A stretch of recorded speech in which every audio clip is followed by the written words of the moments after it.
everybody. This is John Stewart for the Hunting Victor documentary. The past 36 hours has seen an absolute bombshell being dropped on the UFO community. A bombshell, in my opinion, that our community has not seen the likes of maybe since when Major Jesse Marcel came forward on camera to discuss the events of Roswell. This is how big and explosive this information is.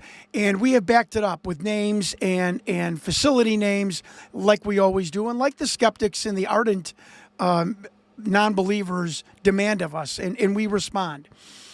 And just a brief summary of this. It was about 25 years ago that Linda Moulton Howe was presented with an MJ-12 SOM, Special Operation Manual for the Recovery of Extraterrestrial Technology and Material.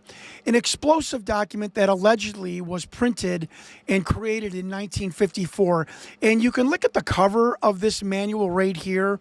I have talked to people in the printing business, and to do that in the 80s would take hours, if not days and weeks, of an arduous printing fonts and whatnot, that and combined with the numerous pages, the volumes of pages that were in this manual, you'd almost have to be like a sociopath to recreate something like that just to hand off to a UFO investigator.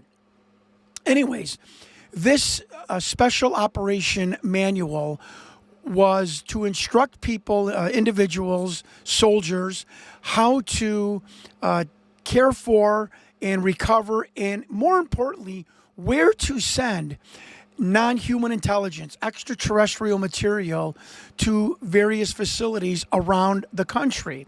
If it was a living extraterrestrial, you would take it to one. If it was deceased, you would take it to another facility. If the material was damaged, you would take it to, let's say, Wright Pat, the Blue Room. And for 20 plus years, Page would almost had like a catalog of facilities and where to take each piece of material, whether biological or metal, was the line living extraterrestrial beings to be taken to the facility OPNAC BBS 01. And for 25 years, this was a mystery to Linda Moulton Howe and any ufologist that tried to find out what OPNAC BBS 1 was, actually. And we took the reins about 5 years ago. 5 years ago, we asked every military intelligence person. We combed the internet. We combed archives. We asked other ufologists. We asked recently, last week, a scientist that was tangentially related with DARPA. No one knew what this facility was for 25 years. And the past week, we have slowly and methodically, with the help of the internet, and a man, I'll give his first name, Adriano, said, "You're wrong about BBS. It's not the bulletin board system, this archaic internet for the military, 30, 40 years ago." He said BBS stands for the Bermuda Biological Station, which has now been changed. He goes, that is where I believe non-human biological beings were taken in the 50s to early 60s before the Papoose Lake complex was built in the early 60s south of Area 51. Well, this was interesting because this was a high-tech research facility. It was there since 1905, so it had provenance of a building, of a research center, and it was stationed in Bermuda, which to me, logistically, if you have some sort of off-planet biological being that you really don't know what the contamination level is or what biohazards they might present to human beings, you would want it on an isolated island. So all the boxes were being checked that this was something maybe valid. And then the bombshell yesterday. We got an oceanographic student from Florida who only went by his initials MM. And he simply said, "I know exactly what OPNAC means."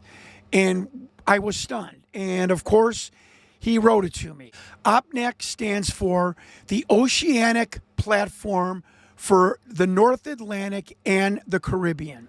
And he goes on to tell us that besides the BBS, Bermuda Biological Station, was this offshore platform. So you have this remote island, Bermuda, in the middle of the Atlantic, geographically positioned for any kind of recovery from North America, South America, and Europe and Africa, that they also had an offshore platform for any kind of research that might be a potential contaminant or harm to human beings. And this was called OPNAC, the Oceanic Platform for the North Atlantic and the Caribbean. So this is bombshell news. But he goes even further. He said there was a benefactor, a man that actually started this Bermuda Biological Station and the OPNAC platform. And I am going to read you his bio because it is shocking. His name was Dr. Arch Skurlock, and he was a leading scientist of the era of rapid technological progress after World War II into the 60s. His contributions revolutionized the field of solid propellant rocketry for space exploration, defense, and weather reporting. Later years, he shifted his career to corporate management, but he also worked for the United States Navy in their guided missile technology. I know you're shocked. In 1985, Dr. Skurlock was honored on the floor of the United States House of Representatives for his outstanding accomplishments as an engineer, scientist, inventor, and the founder of several important companies, and was honored by his alma mater, the University of Texas.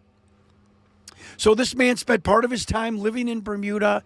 He was obviously incredibly wealthy, and he was the benefactor of this facility because it says so in his obituary, in his bio. Benefactor of many facilities. And this facility, this Bermuda Biological Station, has now changed its name, and it is run by the University of Arizona State University. So I was tickled to death. I emailed Linda Moultan Howe, along with some other UFO luminaries that I think, with the help of these intelligent, courageous people on the internet, that the UFO world finally has its answer of where non-human intelligent beings living were taken in the 50s and early 60s. It was OPNAC BBS, the Oceanic Platform for North Atlantic and the Caribbean. So thank you to all of you again for listening to this and watching this. Thank you to everybody on the internet. And we will see you in the future. I'm John Stewart for We Are Not Alone.